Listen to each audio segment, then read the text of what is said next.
이스라엘에게는 독특한 사회보장 시스템이 있습니다. 사회보장 시스템? 오늘날 대한민국이 가지고 있는 어떤 복지를 이야기할 때 이런 것을 사회보장 시스템이라고 이야기하죠. 그런데 고대 이스라엘에도 이 사회보장 시스템이라는 것이 존재했습니다. 그 존재한 시스템의 이름을 무엇이라고 불렀냐면 고엘이라고 불렀습니다. 무엇이라고요? 고엘. 고엘이라는 것은 한 민족과 그리고 한 가정과 한 지파를 지키는데 아주 중요하게 사용되었던, 하나님께서 이스라엘에게만 허락해 주셨던 그런 사회 보장 시스템입니다. 그렇다면 이 고엘이 무엇일까요? 고엘에는요, 두 가지 특징적인 행동이 있습니다. 첫 번째는 우리가 너무나 잘 알고 있는 룻기를 생각하시면 됩니다.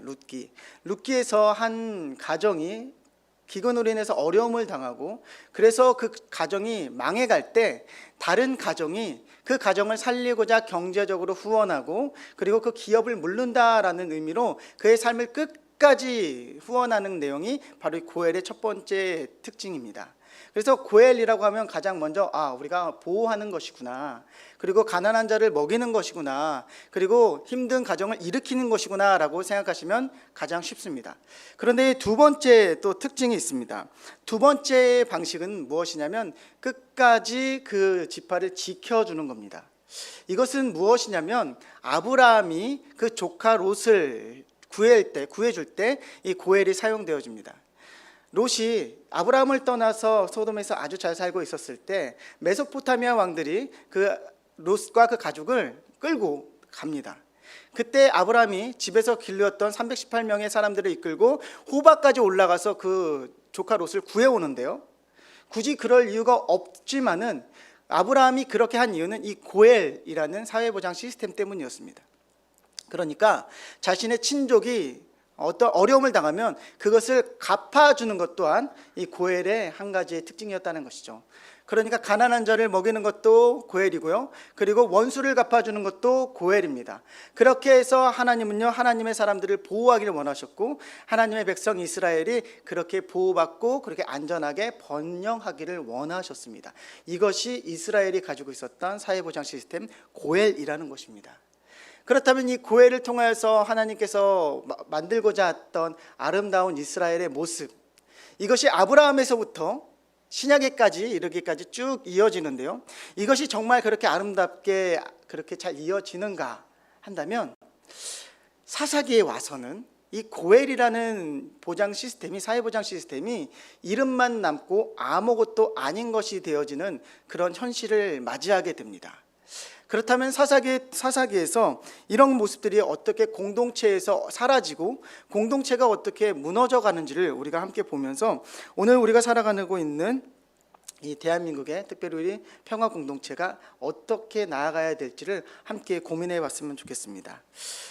특별히 오늘 이 말씀은, 우리가 읽었던 사사기 말씀은 다른 곳에서 일어난 사건이 아닙니다. 믿는 사람들, 다시 말해서 같은 신앙의 공동체에서 일어난 사건인데요, 어떤 사건이 일어났는지 우리가 읽었듯이 다른 공동체가 같은 공동체 일원을 공격하는 내용, 그것이 오늘 본문의 주된 내용입니다.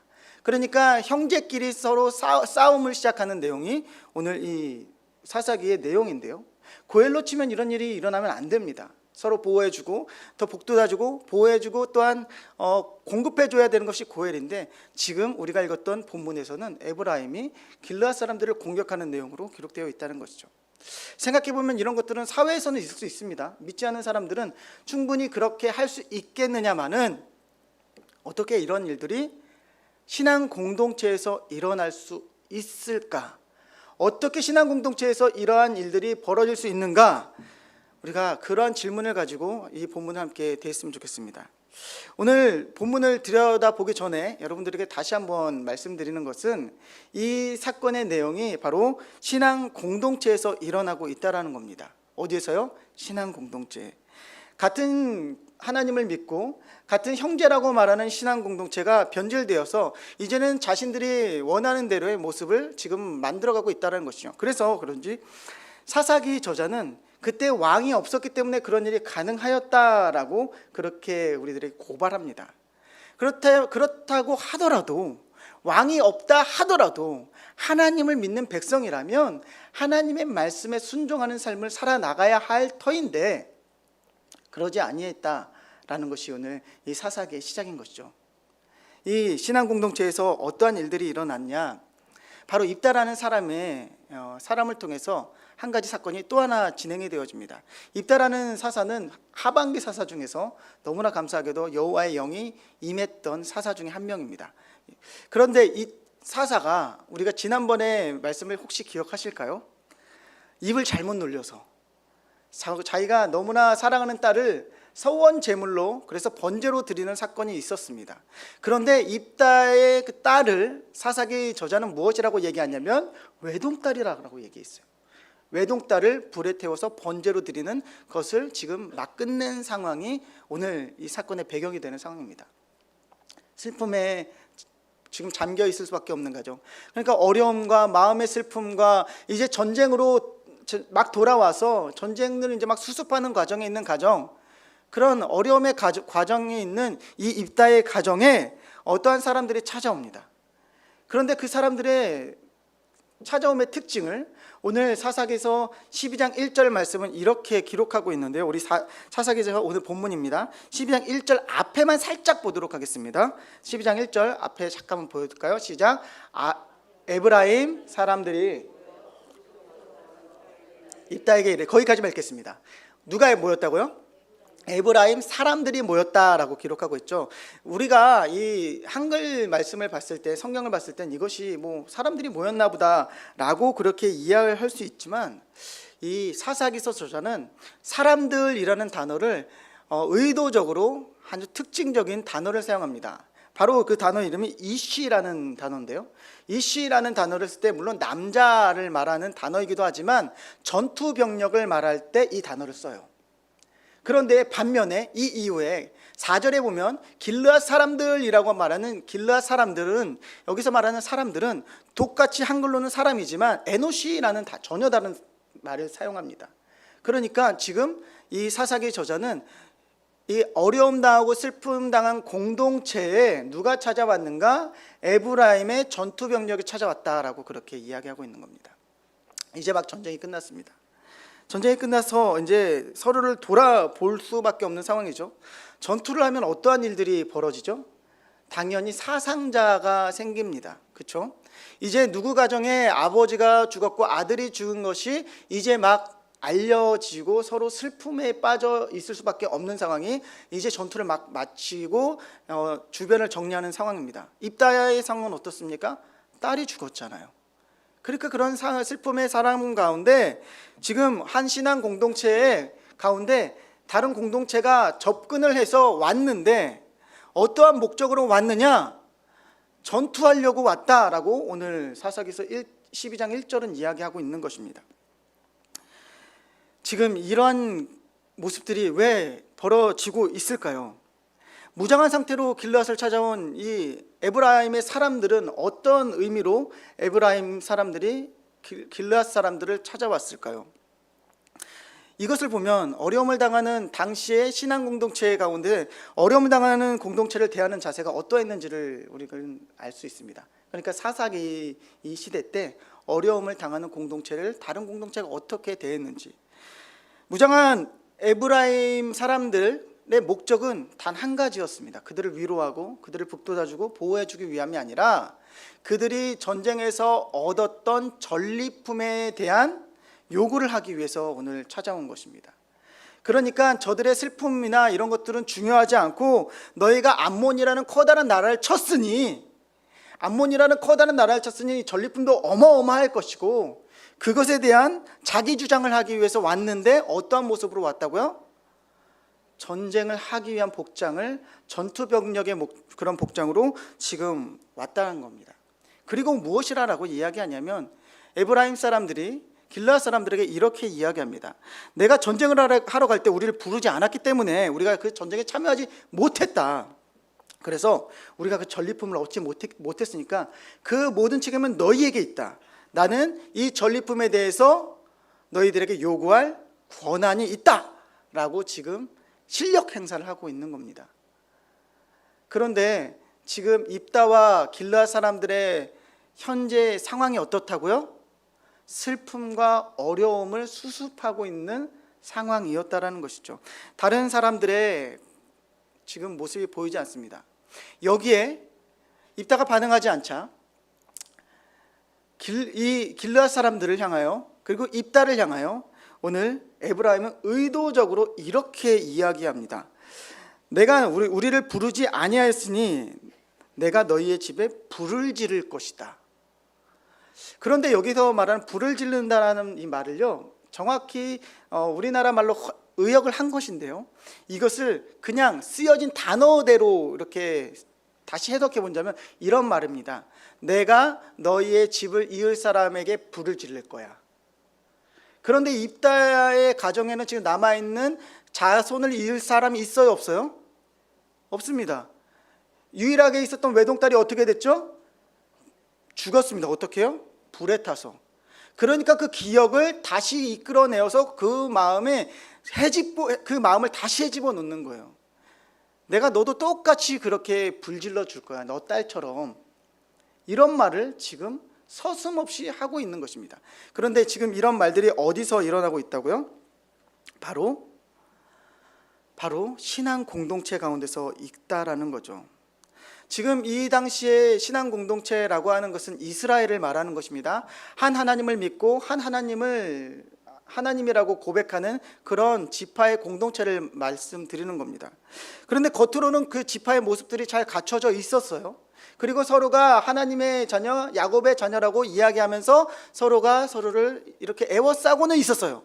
그런데 그 안에서 일어나는 사건은 무엇이라고요? 서로의 아픔에 대해서 전혀 관심 없고 자신의 유익과 자신의 이익에만 관심이 있는 모습이 지금 이 사사기서의 공동체의 모습이었다는 겁니다. 이 뼈 있는 말에 입다는 사실관계를 정확하게 이제 이야기해 주죠. 길르앗에게 에브라임이 이렇게 말했으니 그것이 사실이 아니고, 자, 지금부터 내 말을 들어봐 하면서 입다가 이렇게 얘기합니다. 본문 2절에서부터 3절까지 말씀인데요, 우리 입다의 말이니까 함께 읽어보도록 하겠습니다. 2절에서부터 3절까지 말씀입니다. 시작. 입다가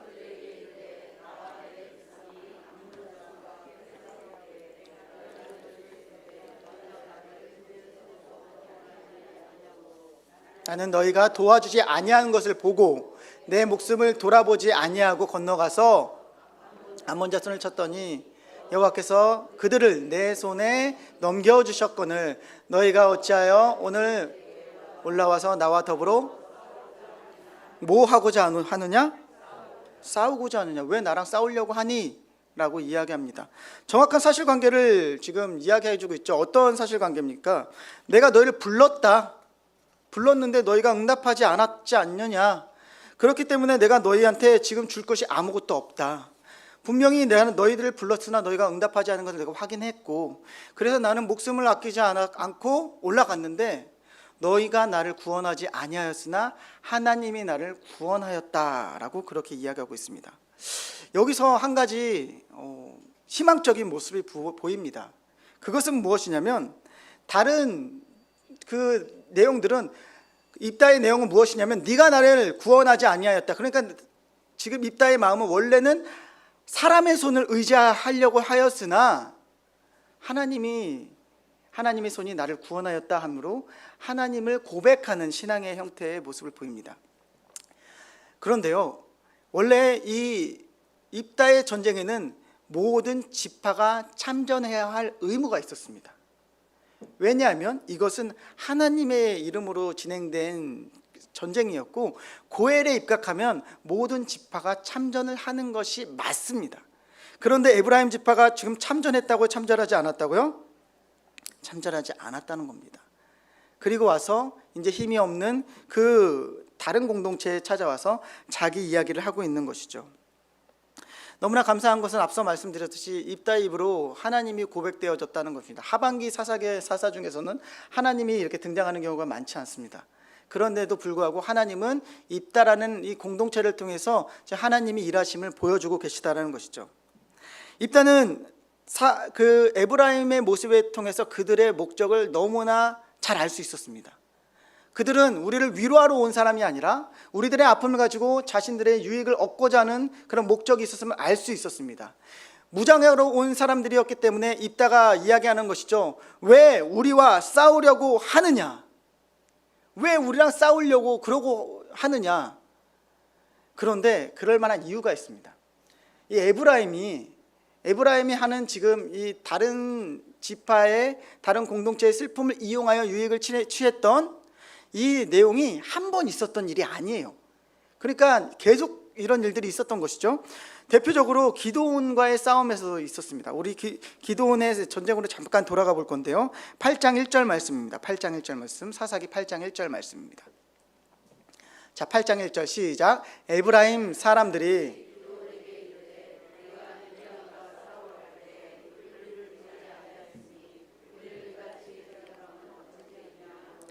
그가 크게 다툰지라. 여기서 말하는 사람들 또한 전투병력을 말을 하는 겁니다. 자, 생각해 보십시오.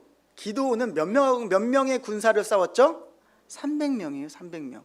300명 앞에 10,000명 넘는 사람들이 왔다면 위협적인 겁니다. 고압적인 것이고 아주 무서운 그런 모습으로 지금 비춰지고 있습니다. 이때 기드온은 아주 영리하게 그들을 잘 달래고 전리품을 줘서 돌려보냅니다. 이런 경험이 있었던 에브라임은 이런 일이 벌어질 때마다 아마도 이런 모습들을 계속 보이지 않았을까? 이건 저의 생각이고, 그리고 실제적으로 오늘 이 입다의 전쟁에서는 똑같은 모습으로 그들을 대해서 지금 무엇을 요구한다고요? 전리품을 요구하는 것입니다. 그런데요, 입다는 전혀 다른 스타일의 사람이었다는 것이죠. 하나님의 영이 그에게 임하였고, 그리고 하나님의 손이 그를 어떻게 도왔는지를 경험하였기 때문에 그는 이 전쟁에서 그들에게 아무 분깃이 없음을 그냥 이야기합니다. 싸우려고 하느냐? 싸울래? 이렇게 이야기하는 것이죠.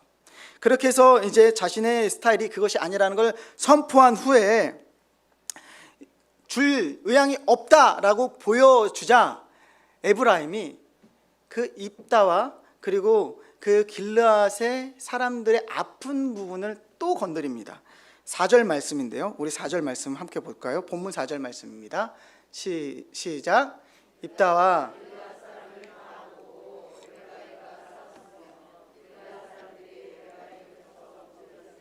이는 에브라임의 말이 너희 길르앗 사람은 본래 에브라임에서 도망한 자로서 에브라임과 므낫세 중에 있다. 이게 무슨 말이냐면 내가 너한테 분깃이 없다라고 하자 이제 비아냥거립니다. 뼈 있는 말을 하는 거죠. 너희들 왜 약속의 땅이 아니라 동편에 있어? 너희 원래 우리 소속이었는데 에브라임 소속이었는데 도망한 자들이잖아 하면서 비아냥거립니다. 당시 도망하였다라고 하는 것은요, 노예나 그리고 버림받은 자나 그렇게 비천한 자들이 그의 삶을 피해서 이주를 할 때 쓰는 말이 바로 도망하는 자라는 뜻입니다.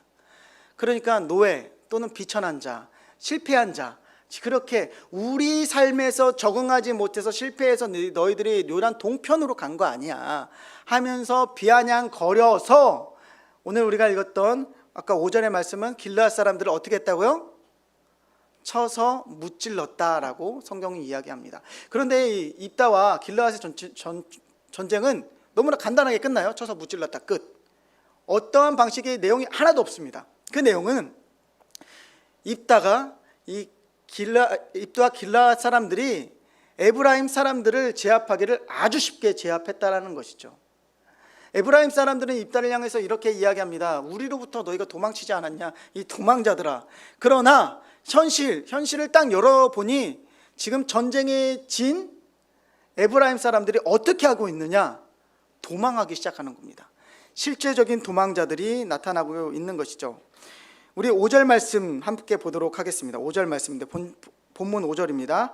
길르앗 사람들이 에브라임 사람보다 앞서 요단강 나루턱을 장악하고 에브라임 사람 향해 도망하는 자, 에브라임 사람으로부터 도망하는 자가 이르기를 청하건대 나로 건너가게 하라면 길르앗 사람들이 너희에게 묻기를 내가 에브라임 사람이냐 하면 그가 만일 아니라. 이제 도망하는 주체가 바뀌었습니다. 원래는 에브라임 사람들이 무엇이라고 얘기했냐면 길르앗 너희가 우리한테 도망한 비루한 자고 비천한 자다라고 말을 했는데 실제적으로 도망한 사람들은 에브라임 사람들이었다는 거죠. 그 비천함의 거리를, 그 실패의 거리를 뛰는 사람들은 에브라임 사람들이다라고 이야기하고 있습니다. 이러한 반전의 역사가 어디서부터 시작됐을까요? 그나마 하나님을 경험했던 그 입다의 신앙이 아니었을까? 그나마 하나님을 붙잡고 있었던 그 입다의 그 신앙의 고백 때문이 아니었을까라고 볼 수 있다는 것입니다. 그렇게 한 공동체가 다른 공동체로 인해서 무너져가는 모습이 여기서 또 보여집니다. 뼈 있는 말로 한 공동체를 공격하기를 기뻐하고 뼈 있는 말을 하면서 저 사람이 슬퍼하고 아파하는 것을 좋아하는 그런 공동체가 어떻게 그 공동체 가운데서 무너져가고 있는지를 보여주고 있다는 것입니다. 사랑하는 성도 여러분, 우리들의 공동체는 건강합니까? 우리 평화 공동체도 건강할까요? 저는 한 예수 그리스도를 주라고 고백하는 우리 공동체는 정말 고해를 잘 지켜나감으로 서로를 보호하고 서로의 안위를 우리가 돌봐주며 또한 부족함을 갚아주는 그런 공동체로서 성장하기를 소망합니다. 그럼에도 불구하고 다른 사람의 아픔을 이용하여 그 사람을 헤집거나 뼈 있는 말로 그런 말을 함으로써 자신의 어떠한 즐거움을 느끼려고 하는 그런 사람들도 분명히 있다는 것을 우리는 이것이 아니다라고 말을 할 수 없다는 것이죠. 그렇다면 오늘 사사기의 공동체처럼 그런 사람들은, 그런 공동체는 무너져 갈 수밖에 없다. 오늘 지금 사사기서는 우리들에게 그것을 보여주고 있는 것입니다. 공동체를 세우는 공동체가 아니라 공동체를 흩트는 공동체는 그 공동체는 무너져 갈 수밖에 없다라는 것을 오늘 보여주고 있는 것이죠. 이렇게 길르앗 사람들이 죽인 사람들의 수가 42,000명이라고 합니다. 42,000명이라는 사람이 요단강 나루터에 다 죽었고 나중에 다 계수해보니 42,000명이라는 어마어마한 숫자가 죽은 거예요. 그렇다면 이 숫자가 얼마만큼 큰 숫자인가? 우리가 물론 이제 이 바로 전이 여호수아 시절이었고 여호수아 시절 바로 전에 인구조사 시간이 있었습니다. 그러니까 여호수아 시간에 인구의 확장을 우리가 좀 염두에 보고 이 말씀을 보려고 하는데요. 민수기서 26장 37절 말씀입니다. 민수기서 26장 37절 말씀 함께 볼까요? 시작. 이는 에브라임 자손의 종족들이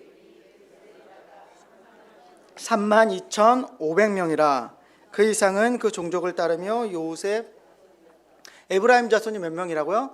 32,500명이었습니다. 근데 오늘 요단 나루에서 죽은 사람들이 몇 명이라고요? 42,000명이라는 거예요. 그러니까 그들이 가지고 있었던 모든 전투병력이라고 할 수 있는 사람들이 다 죽은 겁니다. 이제는 자신을 지키려고 하는 그 힘조차 없어질 정도로 지금 에브라임은 사라지고 있는 겁니다. 그렇다면 이 에브라임을 누군가는 또 고엘해줘야 되는 거예요. 누군가는 또 고엘로 그 에브라임 지파 또한 그렇게 해줘야 되는 것입니다. 그렇게 한 지파가 지금 사라지고 있는 겁니다. 고해를 해줘야 되는 지파가 다른 지파를 공격함으로써, 다른 공동체를 공격하고 다른 개인을 공격함으로써 그의 슬픔을 아랑곳하지 않고 공격함으로써 무너져가고 있다는 겁니다. 그렇다면 왜 이런 일들이 벌어졌을까요? 그때 왕이 없었기 때문에? 아닙니다. 바로 에브라임 지파는 지금 하나님을 하나님이라고 고백하는 그런 신앙 공동체에 있지만 신앙생활을 하는 것이 아니라 종교생활을 했기 때문이라는 겁니다. 무엇을 했기 때문이라고요? 종교생활. 신앙생활과 종교생활은 전혀 다릅니다. 우리는 신앙생활이라고 말하는 것과 종교생활이라는 것이 같은 교회를 다니고 예배를 드리는 거, 그리고 우리가 함께 교제하는 것이라고 이야기하겠지만 실제로 신앙생활과 종교생활은 전혀 다릅니다. 종교생활은 무엇이냐? 자신의 유익을 따라서 살아가는 인생을 종교생활이라고 하는 겁니다. 한 공동체 안에서 지금 에브라임은 자신의 유익을 위해 다른 약한 지파를 건드리고 공격하고 비아냥거리기에 서슴지 않았습니다. 그래야 자신의 권위가 드러나고, 그래야 자신이 얻을 수 있는 전리품들이 생기고, 그래야 길앗 사람들이 나보다 밑에 있다는 것이 증거되었기 때문에 그렇게 비아냥거리고 그들의 슬픔을 공감한 척하면서 공격하고 아픔을 돌보지 않았다. 왜 그렇습니까? 그래야 자신에게 유익이 생기기 때문에. 어쩌면 우리들의 신앙생활 또한 그렇게 신앙생활이 종교 생활로 변질되어 줄 수도 있습니다. 저의 모습 또한 그랬습니다. 제가 교회에서 좀 열심히 하고 청년 활동에 두각을 보이면 인정을 받았으니까 더 열심히 했고, 잘한다 하니까 더 열심히 하려고 했고, 누군가 나에게 칭찬하지 않으면 시무룩했고 그랬습니다. 그런데도 교회 안에서는 리더의 역할을 감당했고, 그래서 은혜였을까요? 하나님이 목사로 세워주셨네요. 저의 신앙의 처음은 인정받기 위함이었습니다. 그래서 나보다 잘하는 사람을 깎아내리기에 바빴고, 그리고 그 사람을 흠잡은 것을 같이 동조하였습니다. 그랬대. 나도 들은 얘기인데 그런 것 같아. 동조하였습니다. 한 공동체의 지체가 아픈 거 제가 못했으니까 그랬다라고 같이 손가락질했던 것이 저의 과거의 모습입니다. 그런데요, 예수 그리스도를 진짜로 알고 제가 어려움 당할 때 신앙 공동체로부터 제가 고해를 받기 시작하면서 저의 시선 또한 바뀌었습니다. 내가 아파 보니 다른 사람의 아픔이 보이더라는 겁니다. 저의 아픔이 다른 사람의 아픔을 볼 수 있는 눈을 열어 주었다라는 거예요. 신앙생활을 하기 시작했습니다. 신앙생활은 무엇일까요? 나의 삶 가운데 유익이 없어도 그 삶을 영위해 가는 겁니다. 내 주머니의 것을 빼서 내가 오늘 못 먹어도 옆에 있는 지체를 먹이는 것, 저의 슬픔이 내 슬픔으로 느껴져서 같이 울어주는 것, 저 얼마나 아플까를 걱정하면서 매일 전화로 안부를 묻는 것, 내 삶에 아무 유익이 없더라도, 내 삶이 고난하고 내 감정이 소모되더라도 그렇게 하는 것이 고엘이며, 그렇게 하는 것이 하나님 나라의 공동체라면 그것이 신앙생활이다라고 오늘 사사기서 저자는 우리들에게 이야기하고 있는 것입니다. 사랑하는 예배자 여러분, 여러분들은 지금 신앙생활을 하고 계십니까? 종교생활을 하고 계십니까? 교회 인정받기 위해서, 권위를 내세우기 위해서, 그리고 조금이라도 나에게 유익이 올까? 그런 마음으로 혹시 종교생활을 하고 있지는 않으십니까? 괜찮습니다. 저도 그랬고 지금 사사기에 많은 사람들이 그렇게 살았다는 거예요.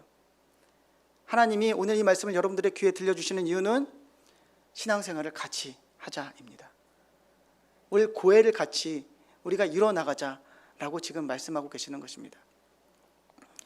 사사기가 밑바닥으로 계속 내려꽂혀지는 신앙생활을 보여주는 이유는 바로 그들의 마음 가운데 하나님을 믿는 진정한 신앙이 없었기 때문이라는 것입니다.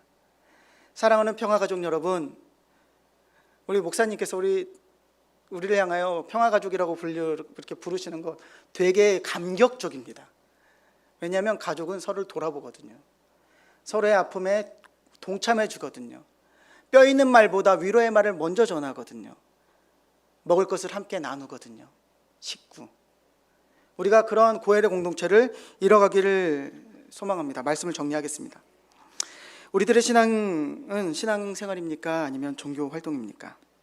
내 말에 다른 사람들의 아픔이 보이지 않고 그것을 이용하여 다른 사람이나 공동체를 이용한다면 나는 종교 활동을 하고 있는 겁니다. 같은 신앙 공동체에서 뼈 있는 말로 다른 사람을 무시하고 무안하고 자신을 드러내려고 한다면 그것 또한 종교 생활을 하고 있는 겁니다. 힘의 논리로 내가 가진 직분이나 신앙의 연륜으로 공동체를 무시하고 어떠함을 드러내고자 한다 하면 그것 또한 종교 생활일 것입니다. 우리는 입다에게서 보여준 이 공동체의 모습을 통해서 반면교사를 삼을 수 있게 원합니다. 고해를 다시 우리가 만들어 갑시다. 서로를 돌아보고 서로의 기업을 물어주고 서로를 보호하며 서로를 세워줄 수 있는 그런 신앙 공동체, 그런 공동체를 다시 세워갈 수 있는 그런 우리 영광스러운 예배 공동체 되시기를 예수님의 이름으로 다시 한번 부탁드립니다.